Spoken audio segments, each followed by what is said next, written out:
কয়েকদিন আগে বাংলাদেশের ইসলামিক দলের এক বড় নেতা, তাকে সাংবাদিক প্রশ্ন করেছে যে আচ্ছা, আপনারা যদি ক্ষমতায় যান তাহলে কি সিনেমা, নাটক, গান বাজনা বন্ধ করে দেবেন? তিনি যদি প্রকৃত ইসলামিক নেতা হতেন তাহলে তিনি কি বলতেন? তিনি বলতেন যে কোরআন এবং সুন্নাহ যেগুলাকে জায়েজ করেছে আমরা সেগুলো রাখবো, যেগুলো নাজায়েজ করেছে আমরা সেগুলো নিষিদ্ধ করে দেবো। কথা ঠিক কিনা তুলে বলেন? তিনি বললেন না না না, আমরা এগুলো বন্ধ করবো না। আবার জিজ্ঞেস করা হলো আরেকজন নেতাকে, আপনারা ক্ষমতায় গেলে মেয়েদেরকে বুরকা পরতে বাধ্য করবেন? তিনি বললেন না না, আমরা বুরকা পরতে বাধ্য করব না, এটা ঐচ্ছিক ব্যাপার, যার খুশি পড়বে, যার খুশি পড়বে না। আমি অবাক হয়ে গেলাম, আপনি ধর্মীয় নেতা, আপনি বলে দিন কায়েম করবেন, এই আপনার দিনের বুঝ? পর্দার বিধান তো ঐচ্ছিক নয়, পর্দার বিধান তো আল্লাহ ফরজ করেছেন, আপনি ঐচ্ছিক করেন কেন? ওই সবার কাছ থেকে ভোট পাওয়ার আশায়, গদি দখল করার আশায়? তাহলে এই বক্তব্য প্রমাণ করে যিনি এই জবাব দিয়েছেন যে আমরা ক্ষমতায় গেলে নারীদেরকে বুরকা বাধ্য করব না, ঐচ্ছিক রাখবো, তিনি ধান্দাবাজ। কথা ঠিক কিনা জোরে বলেন? ধান্দাবাজ।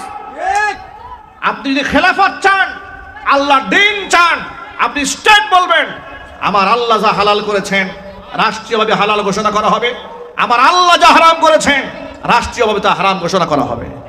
পর্দা পুশিদা মুসলিম মেয়েদের জন্য অবশ্যই বাধ্যতামূলক করতে হবে। কথা ঠিক কিনা জোরে বলেন? এটা রাষ্ট্রের ফরজ আইন, এটা আমার কথা নয়।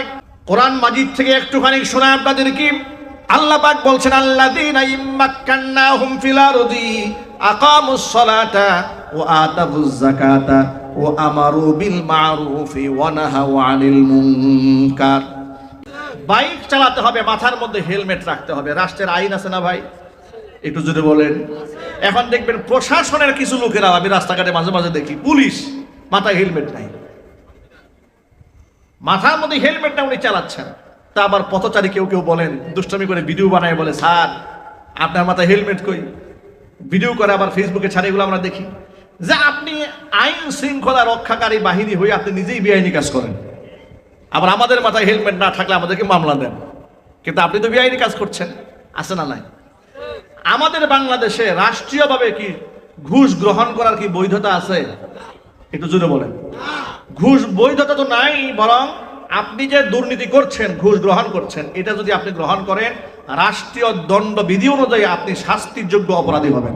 এই যে রাষ্ট্রের আইন আছে, কিন্তু এরপরেও কি ঘুষ বন্ধ হয়েছে? না, ঘুষ বন্ধ হয় নাই। রাষ্ট্রের আইন বলে দিয়েছে, সংবিধান বলে দিয়েছে, আপনি বিচারকের চেয়ারে বসে মানুষের প্রতি বেইনসাফ করতে পারবেন না, জুলম করতে পারবেন না। আইন সকলের জন্য সমান। কিন্তু এটা আইন থাকার পরেও কি বাংলাদেশে ইনসাফ কায়েম হয়ে গেছে? এটা হচ্ছে এক্সাম্পল মাত্র বোঝাবার জন্য যে রাষ্ট্র ক্ষমতায় ইমানদার গেলেই দেশের দিন কায়েম হয়ে যাবে, বিষয়টা কিন্তু তা নয়। বরং রাষ্ট্র ক্ষমতায় দিনদারেরা গেলে আল্লাহ পাকের আহকামাত গুলো সমাজে বাস্তবায়ন করা খুব সহজ হয়ে যাবে। এবং যেটা আমরা ব্যর্থ হচ্ছি অনেক ক্ষেত্রে, আমাদের বাধা বিঘ্নতা সৃষ্টি হচ্ছে, এই বাধা থাকবে না, মানুষ ব্যাপক হারে ইসলাম বুঝতে সহজ হবে। এই জন্য রাষ্ট্র চেয়ার দখল করার নাম দিন নয়। দিন হচ্ছে আল্লাহ পাকের সমস্ত হুকুম আহকাম মেনে চলা। ব্যক্তি জীবনে, পারিবারিক জীবনে, সামাজিক জীবনে, আন্তর্জাতিক অঙ্গনে, রাজনৈতিক অঙ্গনে, এমনকি জাতীয় সংসদ ভবন থেকে নিয়ে শুরু করে রান্নাঘর পর্যন্ত সকল কিছু আল্লাহর হুকুমে পরিচালনা করার নাম হচ্ছে দিন কায়েম করা। কথা বুঝতে পেরেছি?